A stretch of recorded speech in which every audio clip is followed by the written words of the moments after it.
Shalom, puji Tuhan untuk saat yang indah ini, di mana kita akan melanjutkan pembahasan Global Youth Day 2021 kepada pembahasan yang ketiga. Pembahasan yang ketiga berjudul, Tuhan, aku akan pergi, lepaskan diriku. Sebelumnya, mari kita bersatu dalam doa. Tuhan, Allah Bapa, berkata dalam kerajaan surga, terima kasih atas segala penyertaan-Mu. Dan saat ini kami mau membahas sedikit firman-Mu, bantu kami, agar kami boleh berkata-kata sesuai dengan firman-Mu saja. Bantu kami dengan curahan Roh Kudus-Mu boleh mengerti dan melakukannya. Terima kasih Tuhan, dan terus kami berdoa. Amin. Baik.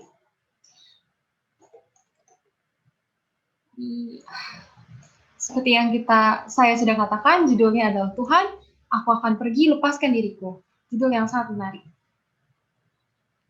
Pembahasan kita membawa kita kepada cerita daripada seorang Charles Colson. Charles Colson adalah seorang yang bekerja di kantor kepresidenan Amerika Serikat. Charles Colson menjadi terkenal karena sudah bertahun-tahun dia selalu terkait dengan kasus manipulasi kekuasaan, penyalahgunaan kekuasaan, dan juga skandal-skandal politik lainnya. Saking terlalu seringnya, ia memiliki julukan yaitu iblis yang jenius. Hingga satu titik di mana ia diputuskan untuk dijatuhkan hukuman untuk masuk ke dalam penjara selama 7 bulan. Dan di dalam 7 bulan penjaranya itu, hal yang paling mengagetkan dan tidak diduga oleh publik terjadi, yaitu ia menerima Yesus sebagai juru selamat dalam hidupnya saat dia di dalam penjara pada tahun 1973. Saking mengejutkannya, media publik yaitu Boston Globe hingga menuliskan, jika Tuan Colson dapat bertobat dari dosa-dosanya, maka ada pengharapan bagi kita semua. Karena mereka sangat terkejut. Di dalam masa 7 bulannya itu, ia berteman dengan teman-teman narapidananya. Dan di akhir daripada masa 7 bulan itu, ketika ia mau pergi, seorang temannya yang bernama Archie berkata kepadanya bahwa Charles Colson akan pergi dan melupakan mereka. Tetapi Colson berkata kepadanya bahwa aku akan pergi dari sini, tetapi aku tidak akan pernah melupakan kalian. Tetapi Archie berkata kepadanya bahwa tidak mungkin, karena sudah banyak orang yang sebelum kamu yang berkata demikian, tetapi tidak satupun yang mengingat kami. Tetapi tindakan Colson menyatakan hal yang sebaliknya. Karena kali ini dia tidak hanya terlepaskan dari hukuman penjara, tetapi dia juga terlepaskan dari cara hidupnya yang lama. Karena dia sudah menerima Tuhan Yesus sebagai juru selamatnya dalam hidupnya. Ia membuktikannya dengan cara, setelah keluar dari penjara tahun 1976, dia mendirikan Prison Fellowship Endowment Fund, yaitu adalah sebuah sumbangan yang bekerja sama dengan gereja-gereja lokal untuk membangun juga fellowship di dalam penjara, di mana praktiknya dicontoh hingga sekarang masih dipraktekkan ya. Kita melihat banyak gereja-gereja yang mengunjungi kepada penjara-penjara hingga sekarang.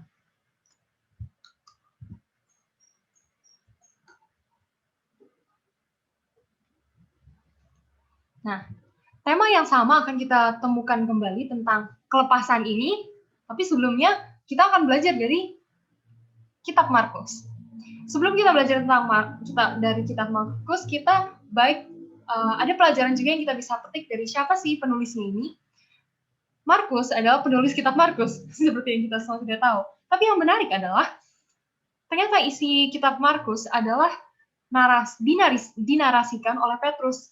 Jadi isi daripada kitab Markus adalah perjalanan Petrus bersama dengan Yesus, hanya dituliskan oleh Markus. Kita juga mengetahui bahwa Markus ini adalah seorang anak dari ibu yang bernama Maria. Dia pemilik rumah yang mana Petrus pergi saat ia dibebaskan dari penjara oleh malaikat. Kita bisa mendapat ceritanya dalam Kisah 12 ayat 12. Dan kita juga mendapatkan dalam kisah yang sama bahwa nama Markus yang sebenarnya adalah Yohanes.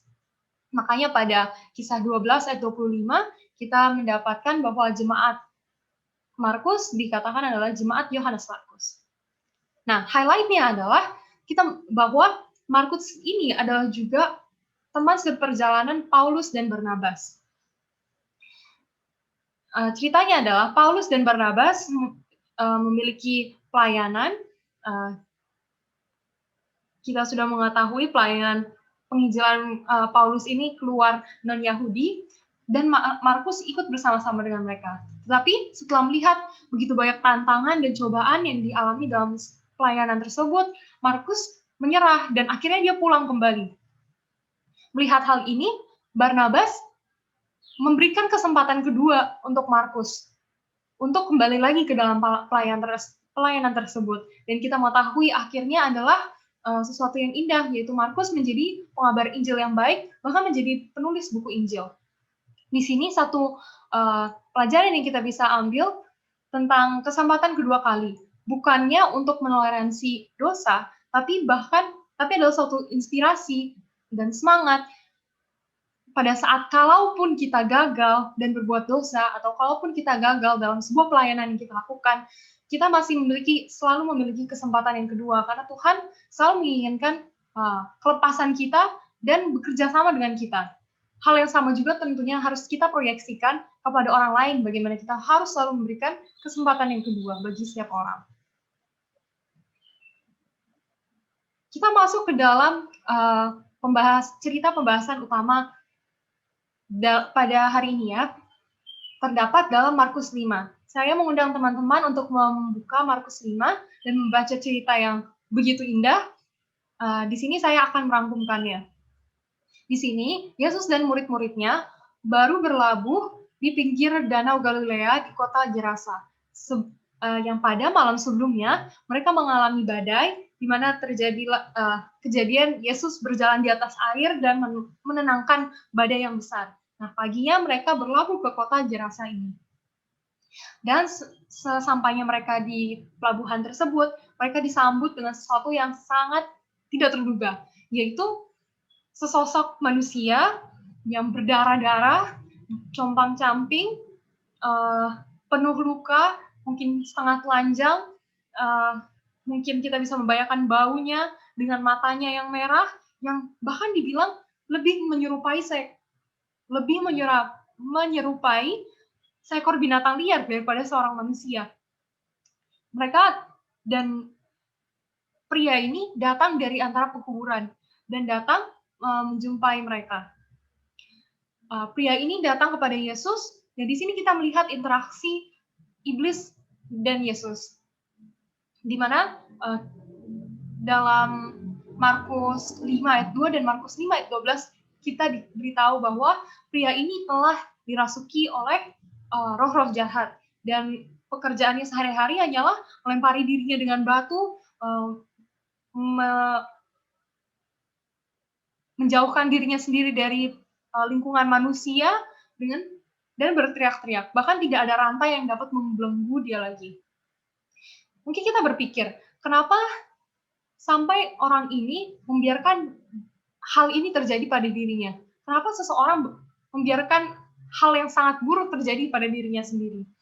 Kita mengetahui di sini bahwa karena ia berada di bawah kekuasaan iblis dan di bawah kekuasaannya legion, begitu banyak roh jahat di dalam tubuhnya, dia kehilangan kendali atas apa yang dia lakukan, bukan sepertinya dia ingin melakukannya, tapi karena dia kehilangan kendali atas tindakannya sendiri, hingga ia melakukan hal-hal yang begitu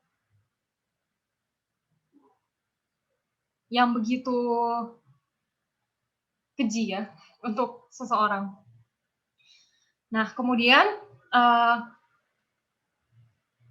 legion ini meminta agar Yesus menyuruh dia keluar dan kepada babi-babi, dan kita tahu ceritanya 2000 babi-babi melompatkan diri dari atas tebing dan akhirnya mati karena lemas. Dan kita harus membayangkan bagaimana perasaan daripada pria ini, bagaimana kebebasan dan kelegaan yang dia rasakan setelah bertahun-tahun lamanya dia tidak memiliki kendali atas dirinya sendiri, tidak tahu apa yang dia lakukan, Tapi untuk saat ini dia memiliki pikirannya dipulihkan, dia dapat mengendalikan dirinya, dia dapat berpikir. Kita harus membayangkan bagaimana sukacita yang meluap-meluap dalam dirinya, sehingga ia memohon kepada Yesus untuk mengikut bersama Yesus dengan perjalanannya. Tetapi ini yang penting, di mana dalam Markus 5 ayat 19, mari teman-teman baca, Yesus menyuruh daripada pria ini untuk malah kembali kepada kotanya dan menceritakan apa yang Tuhan lakukan kepada dirinya, kelepasan yang Tuhan berikan kepada dirinya sendiri. Ini adalah poin daripada pelajaran kita.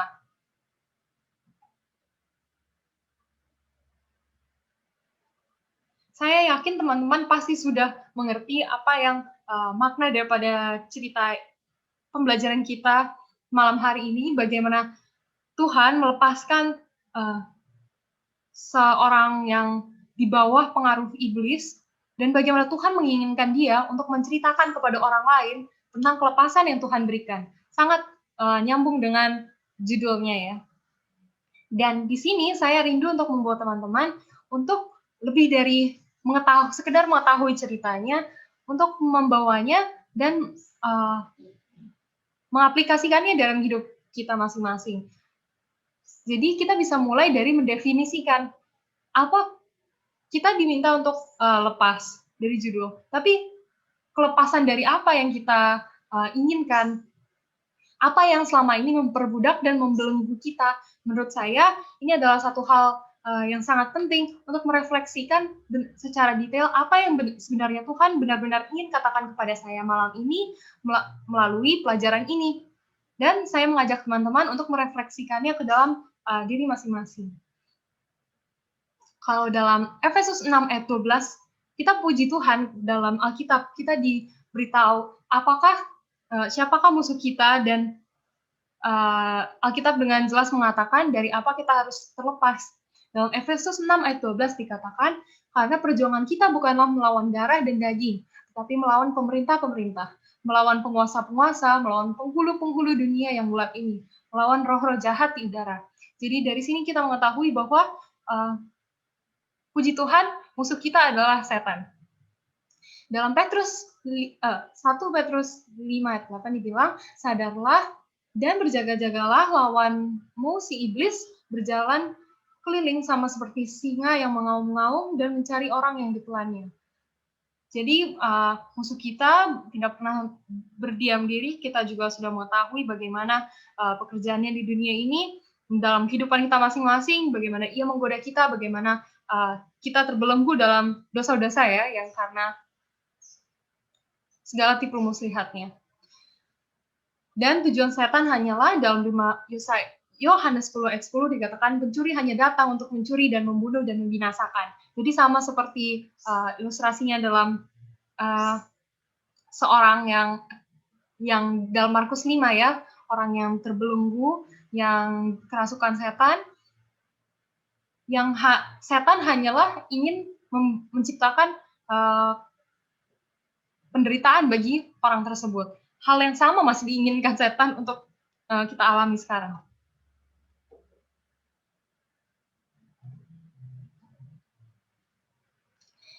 Sekarang kita sudah tahu kita ingin terlepas dari belenggu-belenggu dosa, juga tipu muslihat setan, yang saya yakin kita semua bisa mendefinisikannya dalam kehidupan kita masing-masing. Sekarang kita belajar tentang kelepasan itu dan apa yang terjadi setelahnya. Dalam Kolose 1 ayat 12 dan sampai 14 dikatakan, dan mengucap syukur dengan sukacita kepada Bapa yang melayakkan kamu untuk mendapat bagian dalam apa yang ditentukan untuk orang-orang kudus di dalam kerajaan terang. Ia telah melepaskan kita dari kuasa kegelapan dan memindahkan kita ke dalam kerajaan anaknya yang kekasih. Di dalam kita memiliki penebusan kita, yaitu pengampunan dosa. Jadi ini ya yang kelepasan yang diberikan Tuhan, yaitu kelepasan daripada dosa. Mungkin kita kadang kurang merenungkan bagaimana saat kita berada dalam dosa, atau saat kita mengelilingi kita dalam kondisi-kondisi dosa, artinya membiasakan diri kita untuk kebiasaan-kebiasaan buruk yang merusak jiwa, itu sebenarnya mengambil kemampuan kita, mengambil pilihan kita sendiri untuk melakukan yang terbaik, untuk memilih Tuhan. Dengan kita membiasakan diri kita kepada kebiasaan dunia dan cobaan setan, sebenarnya kita menutup diri kita sendiri, membelenggu diri kita sendiri dari untuk memilih kebenaran Tuhan. Seperti yang kita tahu juga, dunia ini setelah dikondisikan, dunia yang jatuh ini ya, telah dikondisikan untuk sebenarnya sulit hingga untuk memilih yang kebenaran, untuk memilih hari Sabat misalnya, itu adalah sesuatu yang bahkan sebenarnya bukan dipilihan, bahkan sebuah yang aneh. Jadi seperti itulah analoginya, salah satu contohnya bagaimana dunia ini sudah di bawah kendali setan dan butuh kelepasan. Tapi puji Tuhannya dalam Kolose 1 ayat 12 sampai 14 ini kita mendapatkan juga dalam grand scheme kita sudah mengetahui bahwa dengan Yesus mati di kayu salib, Ia telah membebaskan kita dan memberikan kita kesempatan untuk melakukan yang benar dan kemampuan untuk menjadi seperti Dia. Karena Yesus telah membuktikan bahwa memilih kebenaran itu adalah mungkin, gitu. Jadi itu tentang kelepasan. Dan selanjutnya apa setelah kita dilepaskan? Sama seperti orang yang kerasukan itu, dalam Markus 5 ayat 20, dikatakan mulai memberitakan di daerah Dekapolis segala apa yang telah diperbuat Yesus atas dirinya, dan mereka semua menjadi heran. Jadi mereka semua yang telah mengenal apa yang terjadi terhadap orang yang kerasukan ini, bagaimana bertahun-tahun dia hanya mengembara dan kerasukan, mereka menjadi sangat heran ketika melihat dia menyaksikan bagaimana pekerjaan Tuhan dalam kehidupannya. Di sini ada ayat kutipan dari Science of the Times 17 Februari 1914 yang sangat indah. Saya bacakan, semangat untuk kemuliaan Allah menggerakkan murid-murid untuk menyaksikan kebenaran dengan kuasa yang lebih besar. Tidaklah semangat ini membakar hati kita dengan kerinduan untuk menceritakan cerita kasih yang menebus dari Kristus yang disalibkan? Tidaklah seharusnya kuasa Allah lebih kuat dinyatakan sekarang daripada zaman-zaman Rasul? Wah, saya hanya bisa membayangkan bagaimana seharusnya ya, tidakkah seharusnya kuasa Allah lebih kuat dinyatakan sekarang daripada zaman Rasul-Rasul?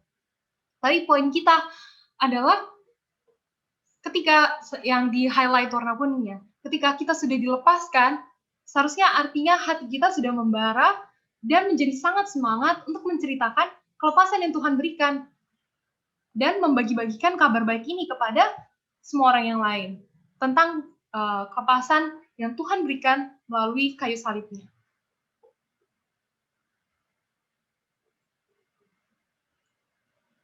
Dan yang paling terakhir, ini ada kutipan dari The Great Controversy, halaman 606, tahun 1888. Pada waktu saatnya tiba bagi pengabaran malaikat yang ketiga untuk diberitakan dengan kuasa terbesar, Tuhan akan bekerja melalui instrumen atau alat sederhana, menuntun pikiran orang-orang yang menyerahkan diri mereka kepada pelayanannya. Para pekerja yang dilayakkan oleh rupa rohnya lebih daripada pelatihan yang diperoleh dari lembaga pendidikan. Orang-orang yang berkompeten dan berpendidikan, apakah itu? Bukan ya. Orang-orang yang beriman dan yang berdoa akan didorong untuk pergi dengan semangat suci, menyatakan kata-kata yang telah diberikan kepada Allah mereka. Jadi ini adalah satu semangat dorongan lagi ya, bahwa mengingatkan bahwa pekabaran tentang kebebasan yang Tuhan berikan kepada manusia, tentang pengorbanan Yesus di kayu salib, ini adalah tugas kita. Ini di sini mengingatkan bukan Tuhan menggunakan instrumen dan alat-alat sederhana, dan bahkan bukan orang-orang, tidak dikatakan harus orang yang berkompeten atau yang berpendidikan, tapi hanyalah orang-orang yang beriman dan yang berdoa. Yang mana artinya tugas pekabaran atas kelepasan yang kita alami adalah tugas daripada saya dan saudara. Bagaimana kita harus mengingat bahwa Tuhan mau bekerja sama dengan kita. Begitu ya. Mungkin demikianlah pembahasan kita pada hari ini yang saya bisa bawakan. Semoga boleh menjadi berkat bagi kita semua dan semangat untuk kita menjadi lebih dekat lagi kepada Tuhan. Boleh saya memimpin kita dalam doa? Tuhan, Allah Bapa yang bertata dalam kerajaan surga, terima kasih atas kesempatan yang begitu indah yang telah Engkau berikan bagi kami, mengingatkan kami Tuhan atas kelepasan yang telah Engkau berikan melalui kayu salib Tuhan, dan bagaimana kami Tuhan kuatkan kami, berikan kami semangat untuk boleh mengabarkan kelepasan yang kami rasakan kepada orang-orang di sekitar kami. Ya Bapa, kami adalah manusia yang lemah, tolong kami sepanjang jalannya. Terima kasih ya Tuhan, dan Yesus kami berdoa. Amin. Terima kasih saudara-saudara atas perhatiannya. Tuhan Yesus memberkati. Amin.